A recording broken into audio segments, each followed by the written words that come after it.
Hi, my name is Charisse, and I've had my period, and I'm a mom. So I think that qualifies for me to talk about this. I'm not sure what qualifications we have, but other than we've had it. We've had it. We've been there.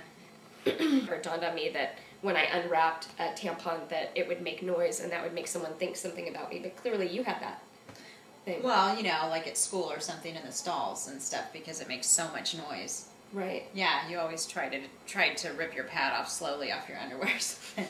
You know, because you don't want everybody knowing, oh, she's got her period. I mean, that's how I felt then, right? Mm-hmm. Now I don't care. I just rip in the bathroom, Target. I don't care. And the funny thing is, like, for me, which, you know, if you're sensitive about that, if you tend to be shyer, like Which you were during that was, time in your life, right, you definitely. would think that made a boatload of noise, and everyone's going to know, right? And I have never, ever been in a stall and thought, oh, that girl next to me has her period. And also, they now have a whole line of products, sanitary products, both pads and tampons, that are silent when you open them. Because they were addressing the needs of girls that felt self-conscious about that, which, Girls hallelujah, like me when I was little. Hallelujah, they came up with an idea. And so I know Tampax, I think, sells it, and I don't know what other brands do, but that would be an easy thing to tell your mom. Say, I feel really self-conscious about changing a tampon at school or changing a pad at school, and I hear that there's a product out there that is silent when you open it, and it's advertised as that on the box. And so, you know, they're small, they're really tiny little pads. They've folded them now so that they're really small, so you can easily palm them or throw them in your sweatshirt, or you know, fold it over in your waistband. I think of all the ways really that great. I hid those things. Yeah, me too. I used to always go up the sleeve. Yeah, up the sleeve. You know, and then like, you could, like this, right? And then I'd hold the sleeve. yeah, and it's, no one's going to notice, right? And, or even like if I was wearing sweatpants that day or something like that, I just put it in my waistband and fold the waistband over, and then go into the bathroom. Then we wore waistbands really high in the 80s. We had waistbands like under our chest. So it would be like a high muffin top. We could, really super high muffin we top. could fold it 3 or 4 times in our waistband, and it would just be down to where pants are now. But yeah, anyway, I remember putting it in my sock. Oh, So I would pull my sock down, put it in my sock, put my pant leg down, and then go into the bathroom.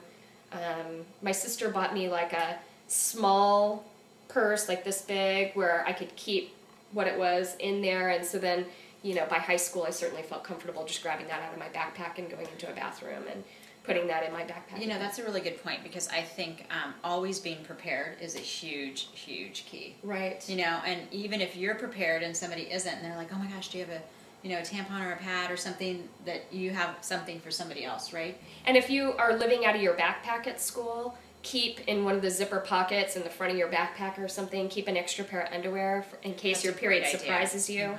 Keep a pad and a tampon or whatever you're comfortable using. And throw your underwear away. Do not feel bad about throwing them away. Yeah, I mean, if you need to, right? If you have a serious accident, don't try to save it and throw it in your backpack, right? Just underwear is not that expensive. Right. You know, if you have to go to Target and buy the cheapest pair of big pack of underwear that you have, that they have, just do that so that you feel like you can get rid of it. And obviously you don't need to throw it away every day, but if you're at school and there's no easy way to bring it home, just... The other thing is keep in your backpack, or if you have a locker, it's even better at school, but if you have a backpack, keep a long sleeve shirt in there. I mean, I know since we live in California, that's a good idea. A lot of times it's not cold enough to always have a sweatshirt with you. And so if you live in that environment, you can keep a sweatshirt with you. But it's then if you just take a long sleeve shirt and you just fold it small and put it in the bottom of your backpack, then if something happens and you leak and it goes through to your pants and you don't have a spare pair of pants, you can just tie the shirt around your waist. Right.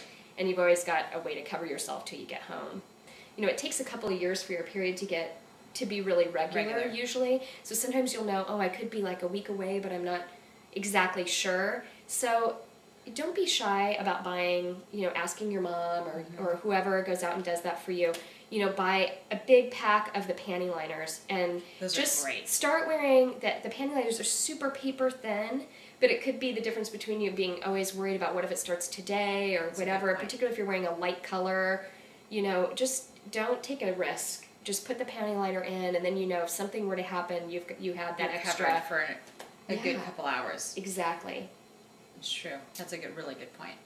And then make sure you mark it on the calendar when you start, and then count out. So like the first day? Yeah, so that you can count out and see, okay, now I'm expecting it this week or this day, and then you can kind of give it a couple days before and after. Oh, that's a great idea, and I'm terrible about doing that, but Charisse is great about it, and so since we're friends, oftentimes I'll tell her when I started, and she'll mark it on her calendar for me, which is probably not what you're going to be ready to do. We see each other and talk to each other a lot, so we can do that, but you know, even marking the calendar can be embarrassing. It's called a period pal. Yeah. Get one. But Charisse, like, she just takes a red marker and just puts a dot, you know, like a period, a red dot or whatever, on her calendar, and it's, so anyone walking by your calendar is not going to go, why is there a red dot there? It's a tiny red dot. But you know, and it helps you keep track of it, because you may be like, well, what am I going to keep track of that on?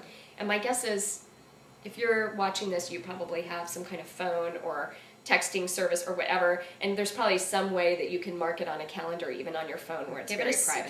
Give it a secret name. Sure. Right? What would you call yours? We used to always say Aunt Flo is coming. Like, you know, when I could talk about it more in high school with my friends. Right. Aunt Flo is what we used to call it. It's an old common terminology. So it probably wouldn't be so discreet, really, but... No. But the guys didn't know. So... They had no clue. The other thing, you know what, guys were pretty clueless, and I don't know if they're still that clueless, but I remember being a sophomore or junior in high school, and the little bag that I kept all my secret stash in, I forgot to zip it closed, and so it fell out of my locker, and the pads that would have devastated me. Went all over the floor, you know, and there were two guys that were like two of the big jocks in school that had their lockers right above my locker, and they were standing right there, and one of the guys actually bent down, oh, let me help you, bent down and helped pick up the tampons and handed them to me. Clearly had no earthly idea what it was, and didn't even care. Like, wasn't, what's this? I mean, nothing. Right. Picked them up and handed them to me.